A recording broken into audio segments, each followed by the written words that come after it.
මං හිතන්නේ ලංකාවේ සම්ප්‍රදාය කඩ කරා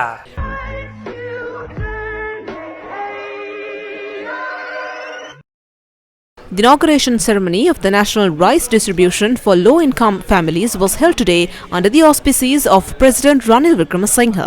This was at the Ambagasdua Stadium in Uvaparnagama.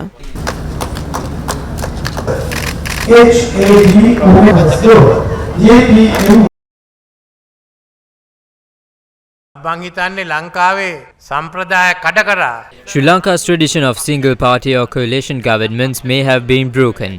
This government is different. When I came into power, I was the sole representative of the United National Party. Former members of SLPP and the SLFP and a few others from the SJB also came together to form this government. Some predicted it wouldn't function. Regardless, we worked together. We cut unnecessary expenses and controlled money printing. These past 6 months have been challenging, but the results are coming today. However, one group still struggles while we strive for progress. We shouldn't let this division continue. We won't allow some to exploit this situation while others suffer. The country shouldn't be politically divided because of this. Those who left their parties and came together to work for a better Sri Lanka understood this. We need to move forward from this point. That's why I urge everyone, both the ruling party and the opposition, to embark on this journey together. ආණ්ඩු පක්ෂයටත් විපක්ෂයටත් දෙකටම කියන්නේ. ඉතින් අපි මේ ගමන ආරම්භ කරා.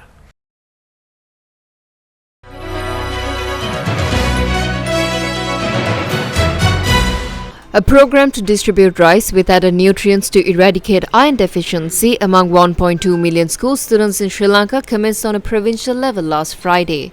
The World Food Programme had donated the consignment of fortified rice. It is being stored at the Veyangoda Division Granary of the Food Commissioner's Department. Details on the sack containing the rice instruct the rice to be consumed before May 2024, as it had been harvested in India in 2022. Officials from multiple provincial education departments arrived at the location on Friday and yesterday to collect the allocated stocks of rice. However, officials of the Western Education Zone who had travelled to collect a consignment of 105,025 kilograms yesterday turned back following a directive by the acting secretary to the Provincial Education Ministry. The Western Province had declined to accept the stock of rice assigned to it based on this document.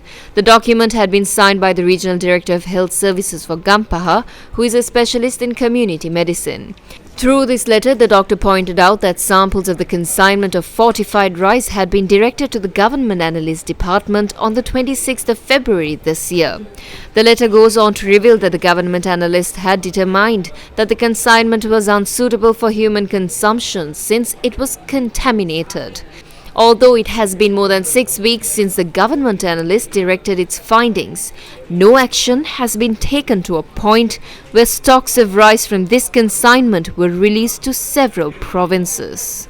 This major lapse can only be equal to patients being administered vaccines containing water. Was this consignment consumable when it was unloaded in Sri Lanka? Did it turn unsuitable for consumption owing to improper storage or after being stored for a prolonged period? Is it not apt for the nation to be made aware of the truth instead of toying with the lives of Sri Lanka's children?